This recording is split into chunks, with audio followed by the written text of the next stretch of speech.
If Uncle Dana watches this video, he will probably flip. Let's talk about Jon Jones. The guy is considered by many to be the GOAT of MMA. Undefeated, youngest champion ever, dominant for a full decade. But when you really take a look at his title run, the truth starts to get shaky. Because when you break it down, fight by fight, a pattern shows up. Let's take a look at Jon Jones' title run. Mauricio Shogun Rua, UFC 128.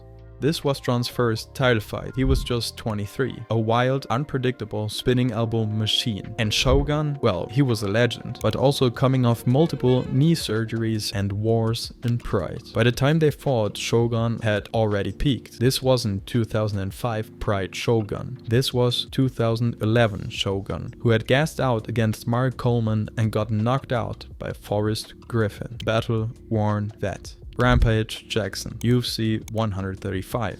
Rampage was a star, back in 2007. By the time he fought Jones in 2011, he was on the back end. He was slower, heavier, and way less dangerous. This was the version of Rampage that was frustrated with UFC pay and openly started talking about retirement just before the fight. Jones stayed cautious and played it safe. It was a pretty much boring fight until the fourth round where he locked in a choke. Rampage later said in an interview, I choked.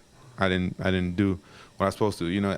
A couple times, I just worried about the wrong thing. Machida, UFC 140.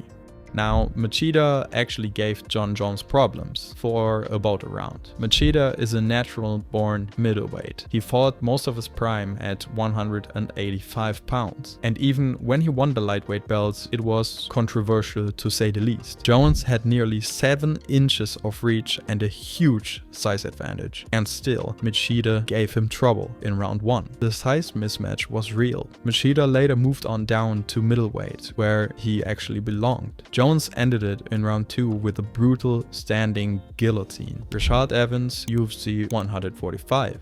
The Rashad fight had drama. They used to be teammates at Jackson Wink. Rashad felt betrayed and the hype was real. But the fight itself, again, kind of a mismatch. Rashad just didn't have the size or reach to deal with Jones. Another 5'10" guy with a short frame fighting a 6'4" monster with 84 inches of reach. Rashad was another guy who would eventually fight at middleweight, his true weight class. So let's be honest, Rashad's prime was years earlier. And even then, he was never meant to be in the cage with someone like Jones. Vitor Belfort, UFC 152. This one's wild. Vitor was a middleweight, stepping in on short notice, and was allowed to be on full-blown TRT. He was basically juiced out of his mind and looked like a Marvel character. That's why he almost pulled off the upset, locking in a tight armbar that nearly snapped Jones' arm in the first round. But here's the catch. Jon Jones also popped for steroids after this fight. The positive test got swept under the rug until years later. Both guys were juiced. One guy was undersized and Jon barely escaped with his arm intact. Chael Sonnen, UFC 159. Chael talked his way into a title shot at light heavyweight, despite having never fought a fight in that division. Joe, I don't promote fights, I pick fights. I'm better than Jon Jones, I'm better than Sean Combs, I am even better than John Holmes. He was a middleweight trash talker, not a real threat at 205. Jon basically just demolished him, but also snapped his own toe in the process. If the ref had noticed, the fight might have been stopped due to injury. Still, this wasn't really a good matchup, it was marketing. And Uncle Chael got the title shot just from talking. Alexander Gustafsson, UFC 165.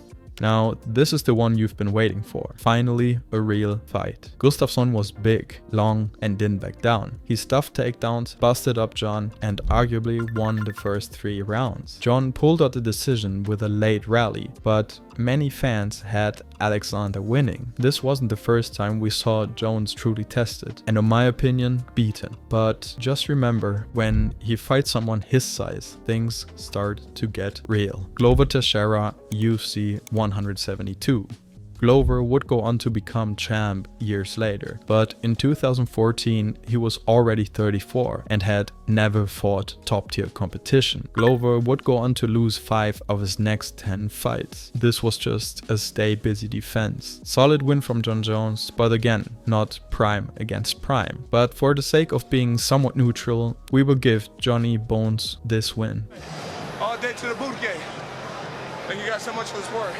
DC UFC 182. This is the fight that most fans point to when defending Jon's greatness. And yeah, Jon beat a prime DC. Wrestling, clinching, dirty boxing, everything solid. This was Jon Jones at his best. And still, as you may know, it's tainted. Because years later, it came out that he had failed multiple drug tests before the fights. Well, the other day, Jon about cried on the press conference because I had accused him of using steroids. But if I do feel he did try to cheat, yeah, I do. Cormier was a natural heavyweight, but cut down to 205 pounds to chase Jones. I mean, we've all seen Tower Gate. He wasn't his best self at light heavyweight. Jon basically beat a drained, undersized version of DC while he was on PEDs. OSP UFC 197.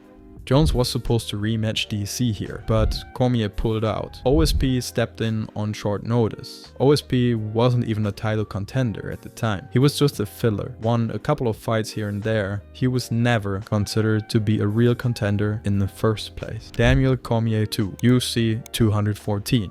This was a big one. The comeback KO, the head kick, the redemption story. And then Jones popped again. He tested positive for Turinabol, an anabolic steroid. The fight was overturned to a no contest. So if you take away the drugs, DC actually never lost to Jon Jones. Just think about that. Anthony Smith, UFC 285. Smith was on a hot streak at middleweight. He moved up, won a few, and instantly got a title shot. He didn't do anything in this fight. Jones coasted. At one point he even hit Smith with an illegal knee, and Smith could have taken the DQ win. But of course, after the knee, Anthony Smith was never the same. Instead, he kept going and proceeded to lose all 5 rounds. Another overmatched middleweight that also got injured by an illegal strike. Thiago Santos, UFC 239. This is a weird one. Santos, also a former middleweight by the way, blew out both of his knees mid-fight, and he still almost beat Jon Jones. He stayed at kicking range, landing big shots, and many people scored the fight for him. This just wasn't a great look for Jon Jones overall. Dominic Reyes, UFC 247. Now, this is the fight you are probably watching this video for. Reyes clearly won rounds 1, 2, and 3. He struck out Jones, backed him up, and landed the better shots. It was basically no question about it. Almost everyone watching, including UFC fighters, analysts, and commentators, had it for Reyes. But then disaster struck. The judges gave it to Jon Jones. The crowd started booing immediately, and even Dana White was surprised. Going into the last round, I had Dominic Reyes 3-1 going into the last round. My kids are terrorizing me that the fix is in and how can this happen, Dad? Reyes won that fight. Cyril Gain, UFC 285. After years off and tons of failed drug tests, Jon decided to move up to heavyweight. He fought Cyril Gane, a flashy striker who literally doesn't wrestle. The result? Jon took him down and instantly choked him out in minutes. Was it impressive? Sure. If you ignore that Francis Ngannou, who actually beat Gane, left the UFC months earlier. I'll give Jon Jones this win as well. Gane still is and was a real contender at the time. Stipe Miocic, UFC 309. This was supposed to be Jon Jones' big heavyweight statement. It was rumored that he is fighting Tom Aspinall, but instead the UFC books him against Stipe Miocic. A legend, sure, but a legend who hasn't fought in years, pushing 42. Not the active, dangerous version of Stipe, the faded, slowed down version, and is coming off of a brutal knockout loss to Ngannou. Jones called it the fight I always wanted. Fans call it what it is. a retirement cash grab. I think if you watch the fight, we all can agree Stipe wasn't up for the task. Jon Jones, of course, looked good, but still, his opponent was an old guy who was already ready to retire. Tom Aspinall, the Duckening. This was the fight to make. Jones, the legendary UFC icon, finally stepping up face to face to Tom Aspinall, the rising heavyweight star. Everyone's hyped. The clash of an era. The moment to prove who really owns the division. But then Jones ducks. While Tom is staying ready, he's nowhere to be found, except riding some